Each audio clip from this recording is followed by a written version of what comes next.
Hi mga Totoy and Inday. So, hindi na po ako magpapaligoy-ligoy pa. I will go straight to the point. Nakikita niyo po sa title na video na to, what's this video all about? So, a few hours ago, andun po ako sa office namin.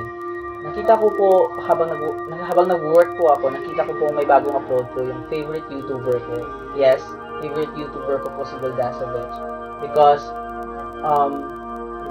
may ibang klaseng energy at optimism po siya.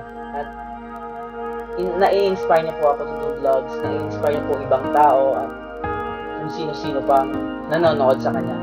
It's not just very entertaining but also inspiring. Kaya nung nakita ko may video siya, may bagong video siya, so sabi ko, yes, may bagong video siya, yay! Tiga. Pero, nung nakita ko yung title, sabi ko,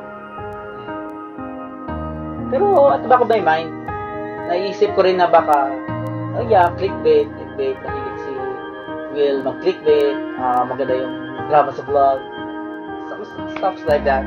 So, parang isip ko baka pakulo lang to. So, nung na-play ko na yung video, habang nag-narrate siya, nakita ko na, oh my God, is very serious.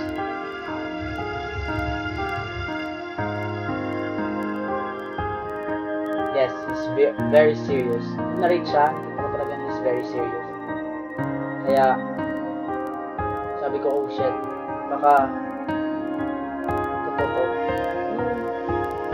Habang tumatagal, habang nag-narrate siya, kita ko yung mga past videos na ayan siya, bagay siya. Pero, may kirot akong nararamdaman. Really don't know why. Because narabi ko naman na, uy, Will, bakit ginagawa mo? So, bakit mo pinumontage lahat ng mga videos mo? Ano ba nangyayari? So, at the end of the video, in-announce niya na he is diagnosed with cancer. I really don't know what kind of cancer, pero diagnosed with cancer. Doon, pinost ko yung video. Inulit ko yung time na nagsalita. And hindi ko talaga makita na nag-prank siya o nag-joke siya. Talaga. Very serious. Kita mo talaga sa eyes niya. Very sad. Hindi niya patanggap yung nangyayari sa kanya. Pero, he's trying to deal with it. Kita mo talaga sa vlogs na habang hospital siya, habang he's having fun. Nung last time nga, nung nag-post na siya ng isang video, may basher na nagsabi sa kanya na overrated daw si Will kasi overrated na yung mga thumbnails na clickbait. But at the end of the day, kita mo na, oh shit, ito talaga. Hindi ito joke. Hindi po ito biro lang. Ang cancer po hindi biro lang. Kaya, I feel sorry for him. I feel so sad for him. Okay, emphasize ka muna kung ano yung feeling niya. Yung gano'n, yung lang passion. Pero, nung time na yun, paulit kong pinanood yung video, realize ko talaga na life is short and we need to make the most out of it.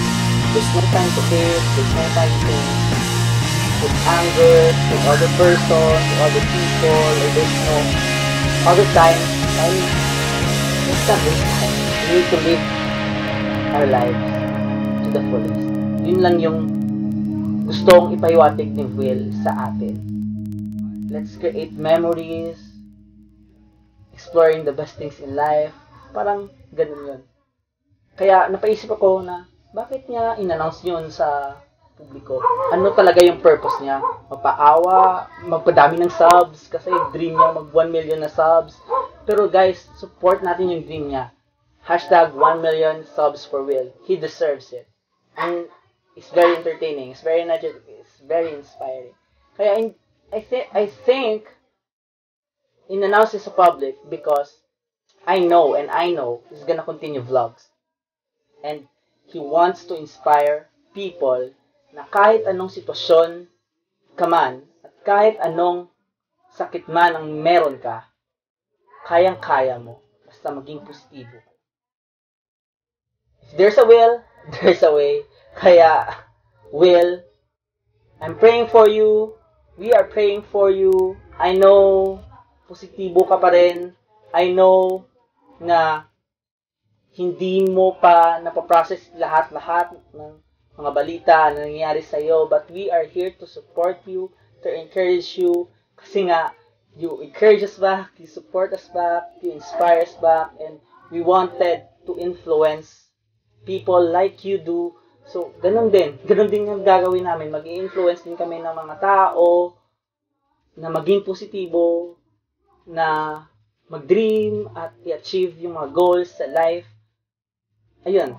So, sa mga nanonood dito, I hope that i-support natin si Will sa kanyang mga vlogs. Share natin yung video nang malahit niya yung goal niya sa kanyang life. At in simple ways, mapasaya natin siya. Kaya, let's take this time, maybe a minute for a prayer.